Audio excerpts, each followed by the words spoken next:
ನಮಸ್ಕಾರ. ರಿವ್ಯೂ ಚಾನಲ್ಗೆ ಸ್ವಾಗತ. ನಾನು ಸೌಖ್ಯ ಗಾಂವ್ಕರ್. ಡಿ.ಕೆ. ಶಿವಕುಮಾರ್ ಅವ್ರಿಗೆ ಒಂದು ಕಡೆ ಡೆಲ್ಲಿಗೆ ಬುಲಾವ್ ಬಂದಿದೆ. ಸಂಪುಟದಲ್ಲಿ ಭಾರಿ ಬದಲಾವಣೆ. ಈಗ ಅಧಿವೇಶನ ಕ್ಲೈಮ್ಯಾಕ್ಸ್ ಆಗಿರೋದ್ರಿಂದ ಈಗ ಶುರುವಾಗುತ್ತೆ ಆ ಕೆಲಸ. ಸಂಪುಟದಲ್ಲಿ ಸರ್ಜರಿ 2-3 ಎಷ್ಟು ವಿಕೆಟ್ ಬೀಳುತ್ತೆ ಗೊತ್ತಿಲ್ಲ, ಬೀಳೋದಂತೂ ಫಿಕ್ಸು. ರಾಜೀನಾಮೆ ಅನಿವಾರ್ಯ, ಹೈಕಮಾಂಡೇ ಹೇಳಿರೋದಿದು. ಈ ಹೊತ್ತಲ್ಲಿ ಸತೀಶ್ ಜಾರಕಿಹೊಳಿ ಮತ್ತು ಯತೀಂದ್ರ ಸಿದ್ದರಾಮಯ್ಯ ಭೇಟಿ ಈಗ ಸಂಚಲನ ಸೃಷ್ಟಿ ಮಾಡಿರೋದು. ಸಿದ್ದರಾಮಯ್ಯನವರ ಬಿಗ್ ಸ್ಟೆಪ್. ಮೊದಲು ಹೇಳಿದ್ದೇ ಒಂದು, ಈಗ ದಿಢೀರ್ ಅಂತ ಸರ್ಪ್ರೈಸ್ ಕೊಡ್ತಿದ್ದಾರೆ. ಸೆಪ್ಟೆಂಬರ್ ತಿಂಗಳಲ್ಲೇ ಒಂದು ಮಹತ್ವದ ಹೆಜ್ಜೆ ಇಡುವ ಮೂಲಕ ಸಿದ್ದರಾಮಯ್ಯನವರು.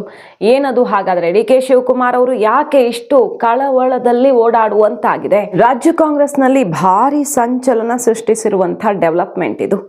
ಮಾಹಿತಿ ಇಡ್ತಾ ಹೋಗ್ತೀವಿ. ಮಿಸ್ ಮಾಡದೆ ನಮ್ಮ ಚಾನಲ್ನ ಸಬ್ಸ್ಕ್ರೈಬ್ ಮಾಡಿ, ಹಾಗೆ ನಿಮ್ಮ ಅಭಿಪ್ರಾಯ ಕಮೆಂಟ್ ಮಾಡಿ ತಿಳಿಸಿ. ವೀಕ್ಷಕರೇ, ಯತೀಂದ್ರ ಮತ್ತು ಸತೀಶ್ ಜಾರಕಿಹೊಳಿ ಅವರ ನಡುವೆ ಕುತೂಹಲಕಾರಿ ಮೀಟಿಂಗ್ ನಡೆದಿದೆ. ಸತೀಶ್ ಜಾರಕಿಹೊಳಿ ಮತ್ತು ಸಿದ್ದರಾಮಯ್ಯನವ್ರಿಗೂ ಆಗ್ತಾನೆ ಇಲ್ವಂತೆ ಇತ್ತೀಚೆಗೆ ಅನ್ನೋದೆಲ್ಲ ಸುದ್ದಿ ಬಂತಲ್ವ. ಕೆಲವು ದಿನಗಳ ಹಿಂದೆ ನಿಮ್ಮ ಮುಂದೆ ಒಂದು ರಿಪೋರ್ಟ್ ಇಟ್ವಿ ನಾವು. ಏನಂತ? ಜಮೀರ್ ಅಹಮದ್ ಖಾನ್, ಮಹದೇವಪ್ಪ, ಸತೀಶ್ ಜಾರಕಿಹೊಳಿ ಮೂವರೂ ಪರಮಾಪ್ತರಾಗಿದ್ದವರು ಸಿದ್ದರಾಮಯ್ಯನವ್ರಿಗೆ. ಈಗ ಮೂವರೂ ಕೂಡ ಮುನಿಸಿಕೊಂಡಂತೆ ಕಾಣಿಸ್ತಾ ಇದೆ. ಈ ಮೂವರು ಸಿದ್ದರಾಮಯ್ಯನವರಿಂದ ದೂರವಾದಂತೆ ಕಾಣಿಸ್ತಿದೆ. ಅಹಿಂದ ಲೀಡರ್ಸು ಸಿದ್ದರಾಮಯ್ಯನವರ ಅಸ್ತ್ರಗಳು, ಬಲವಾದ ಅಸ್ತ್ರಗಳಾಗಿದ್ದವರೇ. ನಿಜಾನ ಇದು, ಅಥವಾ ಇದ್ರ ಹಿಂದೇನೂ ಏನಾದರೂ ಸ್ಟ್ರಾಟಜಿ ಇದೆಯಾ ಅನ್ನೋದು ನಿಮ್ಮ ಮುಂದೆ ಚರ್ಚೆ ಮಾಡಿದ್ವಿ. ಅದಾಮೇಲೆ ಮಾತಾಡೋಣ. ಆ ವಿಷಯವನ್ನು ಮನಸ್ಸಲ್ಲಿ ಇಟ್ಟುಕೊಂಡು ಎಲ್ಲ ಡೆವಲಪ್ಮೆಂಟ್ಸ್ ನೋಡ್ತಾ ಹೋಗೋಣ. ಈಗ ಯತೀಂದ್ರ ಸಿದ್ದರಾಮಯ್ಯನವರು ಸತೀಶ್ ಜಾರಕಿಹೊಳಿ ಅವರು ಮಾತಾಡಿ ಹುಬ್ಬಳ್ಳಿ ಸಮಾವೇಶದ ಬಗ್ಗೆ ಎಲ್ಲ ಚರ್ಚೆಯನ್ನು ನಡೆಸಿದ್ದಾರೆ. ಏನದು ಹುಬ್ಬಳ್ಳಿ ಸಮಾವೇಶ? ಹಿಂದೆ ಇತಿಹಾಸ ಮರುಕಳಿಸೋ ರೀತಿಯಲ್ಲಿ ಅಹಿಂದ ಭರ್ಜರಿ ಸಮಾವೇಶ ನಡೆಯಲಿದೆ. ಸಿದ್ದರಾಮಯ್ಯನವರು ತೊಡೆ ತಟ್ಟಲಿದ್ದಾರೆ ಹುಬ್ಬಳ್ಳಿ ಕಾರ್ಯಕ್ರಮದಲ್ಲಿ. ಹಾಗಾದರೆ ಯಾವತ್ತು ನಡೆಯುತ್ತೆ? ತುಂಬ ದಿನ ಏನು ದೂರ ಇಲ್ಲ, ಸದ್ಯದಲ್ಲೇ ನಡೀತಿದೆ ಸಮಾವೇಶ. ಸೆಪ್ಟೆಂಬರ್ ತಿಂಗಳಲ್ಲಿ ಈ ಸಮಾವೇಶ ನಡೆಯುತ್ತೆ. ಸಿದ್ದರಾಮಯ್ಯನವರ ನಂತರದ ಅಹಿಂದ ನಾಯಕತ್ವ ಕೂಡ ಫೈನಲ್ ಮಾಡುವಂತಹ ಒಂದು ಸಮಾವೇಶ ಇದು ಅಂತ ಹೇಳಲಾಗ್ತಿದೆ. 25 ವರ್ಷಗಳು ತುಂಬಿದೆ ಅಹಿಂದ ಸಂಘಟನೆ ಆಗಿ 2001ರಲ್ಲಿ. ಸೊ ಈಗ 25 ವರ್ಷ ಆಗಿದೆ ಅನ್ನೋ ಕಾರಣಕ್ಕೆ ಸಿದ್ದರಾಮಯ್ಯನವರು ಭಾಗಿಯಾಗುವಂತಹ ಈ ಅಹಿಂದ ಸಮಾವೇಶ ತುಂಬ ಇಂಪಾರ್ಟೆಂಟ್ ಆಗ್ತಿದೆ. 25 ವರ್ಷಗಳು ತುಂಬಿವೆ. ಅಂದರೆ 2001ರಲ್ಲಿ ಶುರುವಾಗಿದ್ದು ಅಹಿಂದ ಸಂಘಟನೆ. ಅಲ್ಲಿಂದ ಮುಖ್ಯಮಂತ್ರಿ ಆಗೋ ತನಕನೂ ಸಿದ್ದರಾಮಯ್ಯನವ್ರಿಗೆ ಬಲ ತುಂಬಿದ್ದೇ ಆ ಸಂಘಟನೆ. ಸೊ ಈಗ 25 ವರ್ಷ ಆಗಿದೆ ಅಂತ ಸೆಲೆಬ್ರೇಟ್ ಮಾಡೋದಕ್ಕೆ ಹೊರಟಿದ್ದಾರೆ. ಇದೇ ಸೆಪ್ಟೆಂಬರ್ 6ನೇ ತಾರೀಕು ಹುಬ್ಬಳ್ಳಿಯಲ್ಲಿ ಬೃಹತ್ ಸಮಾವೇಶ, ಅಹಿಂದ ಶಕ್ತಿ ಪ್ರದರ್ಶನ ನಡೆಯುತ್ತೆ. ಅಲ್ಲಿ ಸಿದ್ದರಾಮಯ್ಯನವರ ಎಂಟ್ರಿ ರಾಜ್ಯ ರಾಜಕಾರಣದಲ್ಲಿ ಯಾವ ಮೆಸೇಜ್ ಕೊಡುತ್ತೆ ಅನ್ನೋ ತೀವ್ರ ಕುತೂಹಲ. ಮತ್ತೊಂದು ಕಡೆ ದಸರಾ ಆದಮೇಲೆ ಅಂತ ಪ್ಲ್ಯಾನ್ ಇತ್ತು. ಏನಂತ? ಸಿದ್ದರಾಮಯ್ಯನವ್ರದ್ದು ರಾಜ್ಯ ಪ್ರವಾಸ ಮಾಡೋದು, ಸಂಘಟನೆ ಮಾಡೋದು, ಆ ಥರ ಎಲ್ಲ ಒಂದು ಪ್ಲ್ಯಾನ್ ಇತ್ತು. ಅಹಿಂದ ವರ್ಗಗಳನ್ನು ಸಂಘಟಿಸೋದಕ್ಕೆ ರಾಜ್ಯ ಪ್ರವಾಸ ಮಾಡೋದಾಗಿ ಮುಂಚೆನೇ ಹೇಳಿದರು. ಬಟ್ ಈಗ ದಸರಾ ಮುಗಿಯೋ ತನಕ ಕಾಯ್ತಿಲ್ಲ ಸಿದ್ದರಾಮಯ್ಯನವರು. ಬದಲಾಗಿ ಸೆಪ್ಟೆಂಬರಲ್ಲೇ ಶುರು ಮಾಡ್ತಿದ್ದಾರೆ ಅಹಿಂದ ಸಮಾವೇಶ. ಅದಾಗ್ತಿದ್ದಂಗೆ ರಾಜ್ಯದ ಉದ್ದಗಲಕ್ಕೂ ಶುರುವಾಗಲಿದೆ ಸಿದ್ದರಾಮಯ್ಯನವರ ಓಡಾಟ. ವೆಹಿಕಲ್ ತನಕ ರೆಡಿಯಾಗಿ ನಿಂತಿದೆ ಅಂತಾನೆ ಸಿಗ್ತಿರುವಂತಹ ಮಾಹಿತಿ. ಹಿಂದೆ ಪದೇ ಪದೇ ಅಹಿಂದ ಸಮಾವೇಶ ಮಾಡೋಕೆ ಪ್ಲಾನ್ ಆಗ್ತಿತ್ತು ಸಿದ್ದರಾಮಯ್ಯನವರು CM ಆಗಿದ್ದಾಗ. ಬಟ್ ಡಿ.ಕೆ. ಶಿವಕುಮಾರ್ ಅವರು ಬ್ರೇಕ್ ಹಾಕ್ಸ್ತಿದ್ರು ಹೈಕಮಾಂಡ್ ಮಟ್ಟದಲ್ಲಿ ಹೋಗಿ, ಇದು ಬೇರೆ ಮೆಸೇಜ್ ಹೋಗುತ್ತೆ, ಇದು ಬೇರೆ ಮೆಸೇಜ್ ಹೋಗುತ್ತೆ ಅಂತ. ಇನ್ಫ್ಯಾಕ್ಟ್ ಹಾಸನದಲ್ಲಿ ಒಂದು ಸಮಾವೇಶ ಆಯ್ತಲ್ಲ, ಅದು ಕೂಡ ಸಿದ್ದರಾಮಯ್ಯ ಆಪ್ತರು ರೆಡಿ ಮಾಡಿದ್ದು. ಆಮೇಲೆ ಅದು ಪಕ್ಷದ ಕಾರ್ಯಕ್ರಮ ಆಗಿ ಬದಲಾಗಿ ಹೆಸರು ಚೇಂಜ್ ಆಗಿ ಸಿದ್ದರಾಮಯ್ಯನವ್ರ ಕಣ್ಣು ಕೆಂಪಾಗಿತ್ತು. ಈಗ ಯಾರು ಕಟ್ಟಿ ಹಾಕ್ತಾರೆ ಅವರನ್ನು? ಡಿ.ಕೆ. ಶಿವಕುಮಾರ್ ಅವರನ್ನು ಕಟ್ಟು ಹಾಕೋದಿಕ್ಕೆ ಈಗ ಸಿದ್ದರಾಮಯ್ಯನವರ ಅಸ್ತ್ರ ಇದು. ಈಗ ಯಾರು ಸಿದ್ದರಾಮಯ್ಯನವರೇ ನೀವು ಅಹಿಂದ ಹೋರಾಟ ಮಾಡಬೇಡಿ, ಸಿದ್ದರಾಮಯ್ಯನವರೇ ನೀವು ಸಮಾವೇಶ ಮಾಡಬೇಡಿ, ರಾಜ್ಯ ಪ್ರವಾಸ ಮಾಡಬೇಡಿ ಅಂತ ಹೇಳೋಕ್ಕೆ ಆಗಲ್ಲ. ನಾನು ಪಕ್ಷ ಸಂಘಟನೆಗೆ ಮಾಡ್ತಿದ್ದೀನಿ ಅಂತ ಹೇಳ್ಕೊಂಡೇ ಅವರು ಓಡಾಟ ಶುರು ಮಾಡ್ತಾರೆ. ಬಟ್ ಅದರ ಇಂಪ್ಯಾಕ್ಟ್ ಮಾತ್ರ ಪಕ್ಷದ ಒಳಗಡೆ ಜೋರಾಗಿ ಇರುತ್ತೆ. ಹೈಕಮಾಂಡ್ ಕೂಡ ಅದನ್ನು ತಡ್ಕೊಳ್ಳೋದು ಕಷ್ಟ. ಸರ್, ಅಹಿಂದ ಚಳವಳಿಯ ಮುಂದುವರಿಸೋ ವಿಚಾರದ್ದೇನಾಯ್ತು? ಅಹಿಂದ ಇದೇ ಸಂಘಟನೆ ನಡೀತಾ ಇದೆ. ಶೋಷಿತ ವರ್ಗಗಳು ಹೆಸರಿನಲ್ಲಿ ಅಹಿಂದ ಸಂಘಟನೆ ನಡೀತಾ ಇದೆ. ಈಗ 6ನೇ ತಾರೀಕು ಹಿಂದುಳಿದ ಜಾತಿಗಳ ಒಕ್ಕೂಟದ ವತಿಯಿಂದ 25ನೇ ವರ್ಷ ಆಗಿರ್ತಕ್ಕಂಥದ್ದು. ಅದಕ್ಕೆ ಹಿಂದುಳಿದ ಜಾತಿಗಳ ಒಕ್ಕೂಟ 25. ನಾನು ಅದರಲ್ಲಿ ಭಾಗವಹಿಸ್ತಾ ಇದ್ದೀನಿ. ಮಧುಸೂದನ್ ನಾಯ್ಕ ಅವರು ಅವರು ಹಿಂದುಳಿದ ವರ್ಗಗಳ ಆಯೋಗದ ಅಧ್ಯಕ್ಷರಾಗಿದ್ದಾರೆ. ಅವರು ವರದಿ ಕೊಟ್ಟಿದ್ದಾರೆ. ನಾನು ಮುಖ್ಯಮಂತ್ರಿಯಾಗಿ ಸ್ವೀಕಾರ ಮಾಡಿದ್ದೀನಿ. ಅದು ಹಂಗೆ ಇದೆ. ಈಗ ಜಾರಿ ಆಗ್ಬೇಕಲ್ಲ ಅದು. ಮತ್ತೆ ನೀವು ಸುಮ್ಮನೆ ಇದ್ರೆ ನೀವೆಲ್ಲಿ ಮಾಡ್ತಾ ಇದ್ದೀರಿ?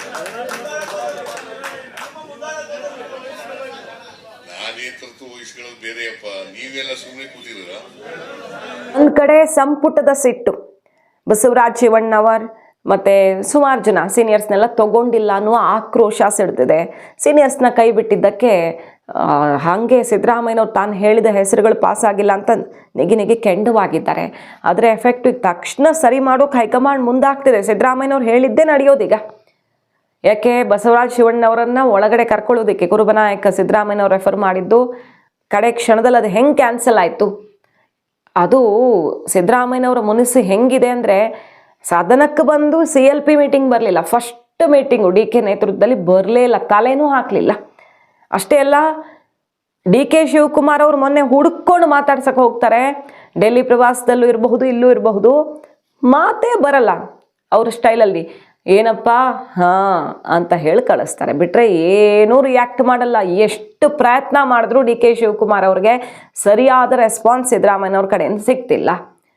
ನಿದ್ದೆ ಬರ್ತಿದೆ ನನಗೆ ಅಂತ DK ಶಿವಕುಮಾರ್ ಅವರು ಮಾತಾಡಕ್ಕೆ ಹೋದಾಗ ಹೊರಕೊಂಡು ನಿದ್ದೆ ಮಾಡೋ ತನಕ ಡೆವಲಪ್ಮೆಂಟ್ಸ್ ಆಗಿ ರಿಪೋರ್ಟ್ಸ್ ಬರ್ತಿದ್ದಾವೆ. ಮತ್ತು ಡೆಲ್ಲಿಯಲ್ಲೂ ಕೂಡ ತುಂಬ ಪ್ರಯತ್ನ ಮಾಡಿದ್ರು DK ಶಿವಕುಮಾರ್ ಅವರು ಕೆಲವು ವಿಚಾರ ಚರ್ಚೆ ಮಾಡೋದಕ್ಕೆ, ರೆಸ್ಪಾನ್ಸೇ ಬಂದಿಲ್ಲ. ಸಿದ್ದರಾಮಯ್ಯನವರು ಓಲ್ಡ್ ಕರ್ನಾಟಕ ಭವನದ ಕಡೆಗೆ ಹೋಗ್ಬಿಟ್ರು ತನ್ನ ಆಪ್ತರ ಜೊತೆಗೆ. ಇದೆಲ್ಲ ಹೆಂಗಾಗಿದೆ ಅಂದರೆ, DK ಶಿವಕುಮಾರ್ ಅವ್ರಿಗೆ ಈಗ ಸಿದ್ದರಾಮಯ್ಯನವ್ರನ್ನ ವಿಶ್ವಾಸಕ್ಕೆ ತಗೊಳ್ಳದೆ ಹೋದ್ರೂ ಕಷ್ಟ. ಅವ್ರದ್ದು ಮುಗೀತು ಕಥೆ ಅಂತ ಬಿಡೋ ಹಾಗಿಲ್ಲ. ಬಟ್ ಈಗ ಅವ್ರನ್ನ ತುಂಬ ವಿಶ್ವಾಸಕ್ಕೆ ತಗೊಳ್ಳೋ ಥರ ಅವ್ರು ಗಟ್ಟಿಯಾಗಿ ನಿಂತ್ರೆ ಇನ್ನೂ ಕಷ್ಟ. ಹಾಗಾಗಿ ಕೈಪಾಳ್ಯದಲ್ಲಿ ಅಸಲಿ ಢವ ಈಗ ಸೆಷನ್ ಆದಮೇಲೆ ಶುರು ಆಗ್ತಿದೆ. ಸೆಷನ್ ಅಂತೂ ನಡೀಲೇ ಇಲ್ಲ. ಅಧಿವೇಶನ ಒಂದು ಅನಿರ್ದಿಷ್ಟಾವಧಿಗೆ ಮುಂದೂಡೋ ಪರಿಸ್ಥಿತಿ ಬಂತು. ನಾಗೇಂದ್ರ ಗಲಾಟೆ ಜಟಾಪಟಿಯಲ್ಲಿ ಒಂದೇ ಒಂದು ಕವಡೆ ಕಾಸಿನ ಚರ್ಚೆನೂ ಆಗಿಲ್ಲ. ಅಲ್ಲಿ ಬರೀ ಅಧಿವೇಶನ ಬಲಿಯಾಗಿದ್ದೇ ಆಯಿತು. ಸಿದ್ದರಾಮಯ್ಯನವ್ರು ಇಷ್ಟೆಲ್ಲ ಆದರೂ ಯಾವುದಕ್ಕೂ ಕೂಡ ಹೋರಾಟಕ್ಕೆ ಬಲ ಕೊಡೋದು, ಆಡಳಿತ ಪಕ್ಷಕ್ಕೆ ವಿರೋಧ ಪಕ್ಷದ ಎದುರಲ್ಲಿ ಬಲ ತುಂಬೋದು, ಟಾನಿಕ್ ಕೊಡೋದು, ಮದ್ದು ಕೊಡೋದು ಏನೂ ಮಾಡ್ತಿಲ್ಲ. ಹಾಗಾಗಿ ಈಗ ಸಿದ್ದರಾಮಯ್ಯನವರ ಮುಂದಿನ ನಡೆ ತೀವ್ರ ಕುತೂಹಲ ಕೆರಳಿಸಿರೋದು. ಸಂಪುಟದಲ್ಲಿ ಭಾರಿ ಬದಲಾವಣೆ ಆಗುತ್ತೆ. ಇಬ್ಬರಾದ್ರೆ ಸಾಕು, ಇಬ್ಬರನ್ನ ಕೆಳಗಿಳಿಸಿ ಹೊಸಬ್ರನ್ನ ಅಂದರೆ ಕೃಷ್ಣಪ್ಪ ಅವ್ರನ್ನ, ಬಸವರಾಜ್ ಶಿವಣ್ಣ ಅವ್ರನ್ನ ತಗೊಂಡ್ರೆ ಸಾಕು. ಖಾಲಿ ಒಂದಿದೆ, ಅಲ್ಲಿ ಮಹಿಳೆಯರಿಗೆ ಅವಕಾಶ ಕೊಟ್ಟರೆ ಸಾಕು. ಅದಕ್ಕೂ ಮೀರಿ 3 ರಿಂದ 5 ಜನ ಔಟ್ ಆಗೋ ಚಾನ್ಸಸ್ ಬಗ್ಗೆನೂ ಈಗ ಚರ್ಚೆ ಆಗ್ತಾ ಇದೆ. ಸೊ DK ಶಿವಕುಮಾರ್ ಅವ್ರಿಗೆ ಇತ್ತ ಹುಲಿ ಅತ್ತ ದರಿ ಅನ್ನೋ ಪರಿಸ್ಥಿತಿಯಲ್ಲಿ ಮುನ್ನುಗ್ತಿದ್ದಾರೆ. ಆದರೆ ಈ ಸೆಪ್ಟೆಂಬರಲ್ಲಿ ಸಂಘಟನೆ ಶುರು ಮಾಡಿಬಿಟ್ರೆ ಮಾತ್ರ ಅದು ಒಂದು ಕಡೆ ಸಿದ್ದರಾಮಯ್ಯನವರು ಅತಿಯಾದ ಅಹಿಂದ ಅಸ್ತ್ರ ಗಟ್ಟಿಯಾಗಿ ಹಿಡ್ದಂಗೆ ಜನಕ್ಕೆ ಮೆಸೇಜ್ ಪಾಸ್ ಆಗಿಬಿಟ್ರೆ DK ಶಿವಕುಮಾರ್ ಅವರು ಹಿಂದುತ್ವದ ವೋಟ್ ಬ್ಯಾಂಕ್ ಸೆಳೆಯೋ ಲೆಕ್ಕಾಚಾರಕ್ಕೆ ಸ್ವಲ್ಪ ಪೆಟ್ಟು ಬೀಳುತ್ತೆ. ಮೇಲ್ವರ್ಗಗಳು ಲಿಂಗಾಯತ ಮತ್ತು ಒಕ್ಕಲಿಗ ಸಮುದಾಯದ ವೋಟ್ ಅವ್ರು ಅಂದುಕೊಂಡಂಗೆ ಕ್ರೋಢೀಕರಿಸೋದಕ್ಕಾಗಲ್ಲ. ಕುಮಾರಸ್ವಾಮಿ ಅವ್ರು ಬೇರೆ ತೊಡೆ ತಟ್ಟಿರೋ ಹೊತ್ತಲ್ಲಿ ಅಹಿಂದ ಎಕ್ಸ್ಟ್ರೀಮ್ಗೆ ಹೋಗಿಬಿಟ್ರೆ ಹಿಂದುತ್ವದ ಮತಗಳೆಲ್ಲ ಧ್ರುವೀಕರಣ BJP ಹತ್ರ ಚೆನ್ನಾಗಿ ಆಗೋದಕ್ಕೆ ಅನುಕೂಲ ಆಗುತ್ತೆ. ಟಿಕೆಟು ಮತ್ತೊಂದು ಎಲ್ಲದರಲ್ಲೂ ಸಿದ್ದರಾಮಯ್ಯನವ್ರಿಗೆ ಹಿಡಿತ ಬಂದುಬಿಡುತ್ತೆ.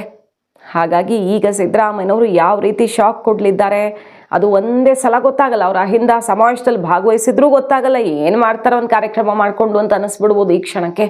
ಬಟ್ ಎಲ್ಲ ಗೊತ್ತಾಗೋದು ಎಲೆಕ್ಷನ್ ಹೊತ್ತಲ್ಲಿ. ಜಮೀರ್ ಅವರು ಸಂಪುಟ ಸೇರಿದ್ರು ಸಿಡಿದೆದ್ದಿದ್ದಾರೆ. ಎಲ್ಲಿ ತನಕ ತನಗೆ ಉಸ್ತುವಾರಿನೇ ಬೇಡ ಅಂತ ಧಿಕ್ಕರಿಸಿದ್ರು. ಸ್ವತಂತ್ರೋತ್ಸವ ಧ್ವಜಾರೋಹಣ ಬೇಡ ಅಂತ ಹೇಳಿದ್ರು, ಆಮೇಲೆ ಕಾಂಟ್ರವರ್ಸಿ ಆಗಿ ಮಾಡಿದ್ರು. ಎಲ್ಲ ನೋಡಿದ್ವಿ ಅಲ್ಲ. ಸತೀಶ್ ಜಾರಕಿಹೊಳಿ ಅವರು ಏನನ್ನೂ ನೇರವಾಗಿ ಮಾತಾಡೋರಲ್ಲ. ಅವ್ರು ಏನು ಮಾಡಬೇಕೋ ಮಾಡ್ತಿರ್ತಾರೆ.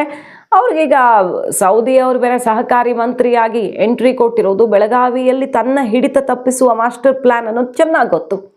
ಹಾಗಾಗಿ ಸತೀಶ್ ಜಾರಕಿಹೊಳಿ ಅವರ ರಣತಂತ್ರ ಸದ್ದಿಲ್ಲದೆ ನಡೀತಿದೆ. ಅಹಿಂದ ಉತ್ತರಾಧಿಕಾರಿ ಅವರೇ ಅನ್ನೋ ರೀತಿಯಲ್ಲಿ ಬಿಂಬಿತ ಆಗ್ತಿದೆ. ಯತೀಂದ್ರ ಅವ್ರು ಹೋಗಿ ಸತೀಶ್ ಜಾರಕಿಹೊಳಿ ಅವ್ರನ್ನ ಭೇಟಿಯಾಗಿರೋದು, ಹುಬ್ಬಳ್ಳಿ ಸಮಾವೇಶ ಪ್ಲಾನ್ ಆಗಿರೋದು, ಇದೆಲ್ಲ ಗಮನಿಸ್ತಾ ಇದ್ರೆ. ಮತ್ತೊಂದು ಕಡೆ ಮಹಾದೇವಪ್ಪನವರು, ತನ್ವೀರ್ ಸೇಠ್ ಅವರು ಮೈಸೂರು ಭಾಗದ ಶಾಸಕರೆಲ್ಲ ಸೇರ್ಕೊಂಡು ಮೀಟಿಂಗ್ ಮಾಡಿ, ಈ ನಾವೆಲ್ಲ ಒಟ್ಟಾಗಿರೋ ಮೀಟಿಂಗ್ಗೆ ಮೊದಲ ಹೆಜ್ಜೆ ಇನ್ನು ಮುಂದೆ ನೋಡಿ ಅಂತ ಟ್ರೇಲರ್ ಬಿಟ್ಟಿದ್ದಾರೆ. ಸೊ ಸಿದ್ದರಾಮಯ್ಯನವರಿಂದ ದೂರವಾದಂತೆ ಕಂಡು ಬರ್ತಿರೋದು ಅವರ ಪರಮಾಪ್ತರು ಒಂದು ಸ್ಟ್ರಾಟಜಿಯ ಭಾಗವ. ಯಾಕಂದ್ರೆ ಈ ಬೇರೆ ಬೇರೆ ನಾಯಕರದ್ದು ಜವಾಬ್ದಾರಿ ಅವ್ರವ್ರದ್ದೇ ಆಗಿರುತ್ತೆ, ಸಿದ್ದರಾಮಯ್ಯನವ್ರದ್ದು ಆಗಿರಲ್ಲ. ಇವ್ರೇನಾದ್ರೂ ಮಾಡಿದ್ರೆ, ನಾಳೆ ಸತೀಶ್ ಜಾರಕಿಹೊಳಿ ಅವ್ರು ಏನಾದ್ರೂ ಬಿಗ್ ಸ್ಟೆಪ್ ತಗೊಂಡ್ರೆ ಏನು ಬೇಕಾದ್ರೂ ಇರಬಹುದು, ಅದು ಸಿದ್ದರಾಮಯ್ಯನವ್ರ ತಲೆಗೆ ಬರಲ್ಲ. ಸಿದ್ದರಾಮಯ್ಯನವ್ರು ಸಿಟ್ಟು ಮಾಡ್ಕೊಂಡು ತನ್ನನ್ನು ಇಳಿಸಿದ್ದಕ್ಕೆ ಹಿಂಗೆ ಮಾಡಿಸಿದ್ರು ಅಂತ ಬರಲ್ಲ ಅಲ್ವಾ. ಅವ್ರು ಸಪ್ರೇಟ್ ಇಂಡಿವಿಜುವಲ್ಸ್, ಅವ್ರ ನಿರ್ಧಾರ ಅವ್ರದ್ದು. ಸಿದ್ದರಾಮಯ್ಯನವ್ರು ಅವ್ರನ್ನೆಲ್ಲ ಕಂಟ್ರೋಲ್ ಮಾಡೋಕೆ ಅವ್ರ ಮಾತೇ ಕೇಳ್ತಿಲ್ವಲ್ಲ ಅನ್ನೋದಷ್ಟೇ ಈಗ ಹೊರಗಡೆ ಕಾಣಿಸ್ತಿರೋದು. ಸೊ ಸರ್ಕಾರದಲ್ಲಿ ಈಗ ಕಾಣಿಸ್ತಿರೋದು ಒಂದಾದ್ರೆ ನಡೀತಿರೋದೇ ಬೇರೆ ಅನ್ನೋದು ಮಾತ್ರ ಸ್ಪಷ್ಟ.